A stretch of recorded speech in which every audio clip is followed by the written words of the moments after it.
श्री शिवाय नमस्तुभ्यम। स्वागत है आपका शिव पुराण श्री रुद्र संहिता तृतीय खंड 18वें अध्याय में। कामदेव का भस्म होना। ब्रह्मा जी बोले, हे मुनि नारद, कामदेव अपनी पत्नी रति और वसंत ऋतु को अपने साथ लेकर हिमालय पर्वत पर पहुँचे, जहाँ त्रिलोकीनाथ भगवान शिव शंकर तपस्या में मग्न बैठे थे। कामदेव ने शिवजी पर अपने बाण चलाए। इन बाणों के प्रभाव से शिवजी के हृदय में देवी पार्वती के प्रति आकर्षण होने लगा तथा उनका ध्यान तपस्या से हटने लगा। ऐसी स्थिति देख महायोगी शिव अत्यंत आश्चर्यचकित हुए और मन में सोचने लगे कि मैं क्यों अपना ध्यान एकाग्रचित नहीं कर पा रहा हूँ। मेरी तपस्या में ये कैसा विघ्न आ रहा है। अपने मन में यह सोचकर भगवान शिव इधर उधर चारों ओर देखने लगे। जब महादेव जी की दृष्टि दिशाओं पर पड़ी तो वह भी डर के मारे कांपने लगी। तभी भगवान शिव की दृष्टि सामने छिपे हुए कामदेव पर पड़ी। उस समय काम पुनः बाण छोड़ने वाले थे। उन्हें देखते ही शिवजी को बहुत क्रोध आ गया। इतने में काम ने अपना बाण छोड़ दिया, परंतु क्रोधित हुए शिवजी पर उसका कोई प्रभाव नहीं हो सका। वह बाण शिवजी के पास आते ही शांत हो गया। तब अपने बाण को बेकार हुआ देख कामदेव डर से कांपने लगे और इंद्र आदि देवताओं को याद करने लगे। सभी देवतागण वहां आ पहुंचे और महादेव जी को प्रणाम करके उनकी भक्ति भाव से स्तुति करने लगे। जब देवतागण उनकी स्तुति कर ही रहे थे, तभी भगवान शिव के मस्तक के बीचों बीच स्थित तीसरा नेत्र खुला और उसमें से आग निकलने लगी। वह आग आकाश में ऊपर उड़ी और अगले ही पल पृथ्वी पर गिर पड़ी, फिर चारों ओर गोले में घूमने लगी। इससे पूर्व की इंद्रदेव या अन्य देवता भगवान शिव से क्षमा याचना कर पाते, उस आग ने वहां खड़े कामदेव को जलाकर भस्म कर दिया। कामदेव के मर जाने से देवताओं को बड़ी निराशा व दुख हुआ। वे यह देखकर बड़े व्याकुल हो गए कि काम उनकी वजह से ही शिवजी के क्रोध का भागी बना। कामदेव के अग्नि में जलने का दृश्य देखकर वहां उपस्थित देवी पार्वती और उनकी सखियां भी अत्यंत भयभीत हो गई। उनका शरीर जड़ हो गया, जैसे शरीर का खून सफ़ेद हो गया हो। पार्वती अपनी सखियों के साथ तुरंत अपने घर की ओर चली गई।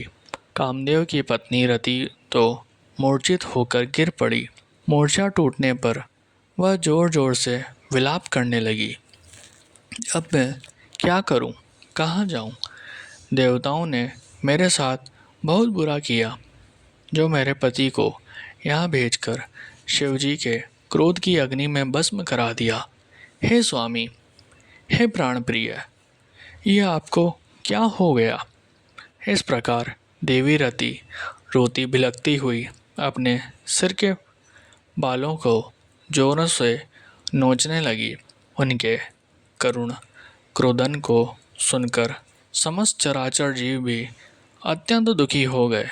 तत्पश्चात इंद्र आदि देवता वहाँ देवी रति को धैर्य देते हुए समझाने लगे।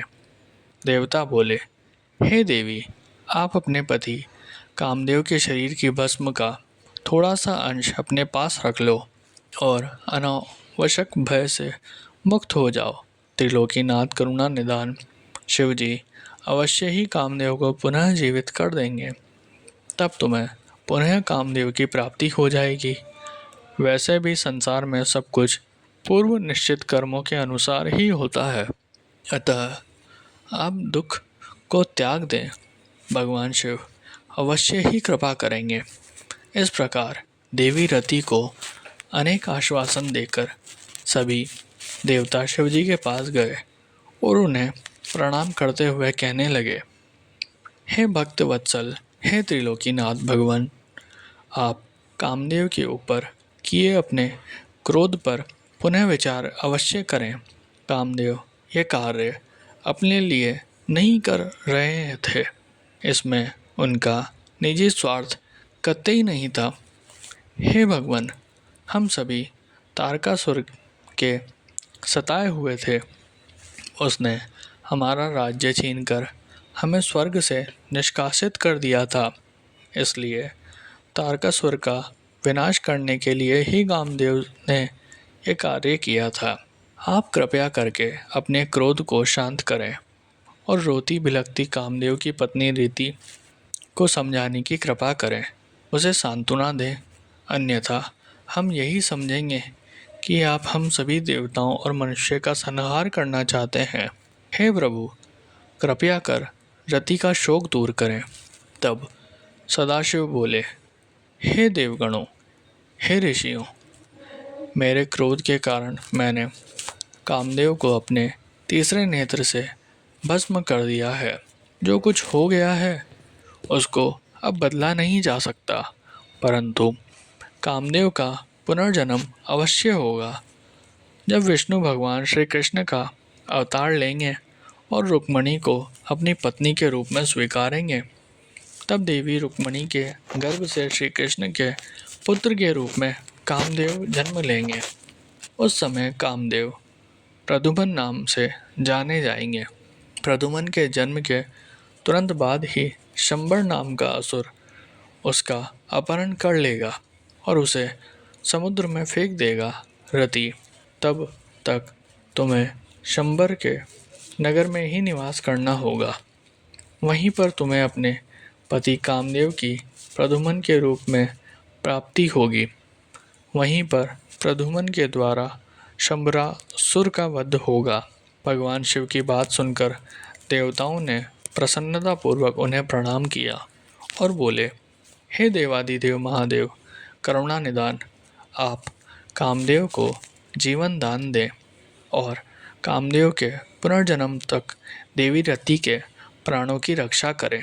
देवताओं की ये बात सुनकर करुणा निदान भगवान शिव ने कहा कि मैं कामदेव को अवश्य ही जीवित कर दूंगा। वह मेरा गण होकर आनंदपूर्वक जीवन व्यतीत करेगा। अब तुम सब निश्चित होकर अपने अपने धाम को जाओ। ऐसा कहकर महादेव जी भी वहाँ से अंतर्ध्यान हो गए। उनके कहे वचनों से देवताओं की सभी शंकाएं दूर हो गई। तत्पश्चात देवताओं ने कामदेव की पत्नी रति को अनेकों आश्वासन दिए और फिर अपने धाम को चले गए। देवी रति भी शिव आज्ञा के अनुसार शंबर नगरी को चली गई और वहां पहुंचकर अपने प्रियतम के प्रकट होने की प्रतीक्षा करने लगी।